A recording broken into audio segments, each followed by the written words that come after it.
নমস্কার, আমি রুমা খাওয়ার খেলা চ্যানেলে আপনাদের সবাইকে স্বাগত। আজ আমি শিমের একটা রেসিপি করব, আর সেটা করব পেঁয়াজ দিয়ে।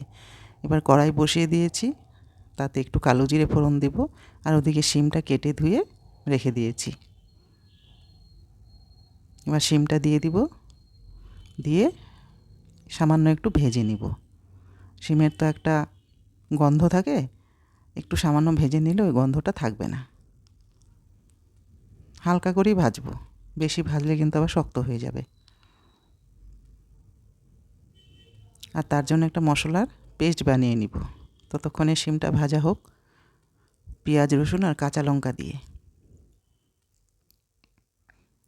এই যে হালকা ভাজা হয়ে গেছে, এবার এর মধ্যে দিয়ে দিব পরিমাণ মতো নুন, হলুদ, সামান্য একটু মিষ্টি দেব, আর একটু লঙ্কার গুঁড়ো দেব,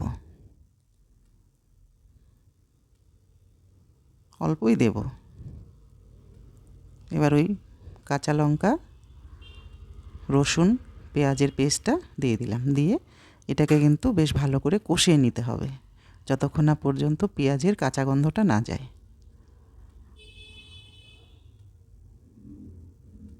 এভাবে কিন্তু শিম চচ্চড়ি খুব ভালো লাগে। সব সময় তো সর্ষে দিয়ে ভালো লাগে না, একটু অন্যরকম করে খেলে পরে জিনিসটা ভালো লাগে।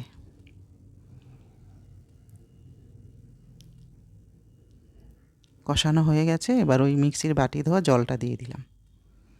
জলটা দিয়ে সব ভালো করে মিশিয়ে দিয়ে গ্যাসের আঁচ কমিয়ে দিয়ে ঢাকা দিয়ে কিছুক্ষণ রান্না করে নিব, যতক্ষণ না পর্যন্ত শিমটা সেদ্ধ হয়।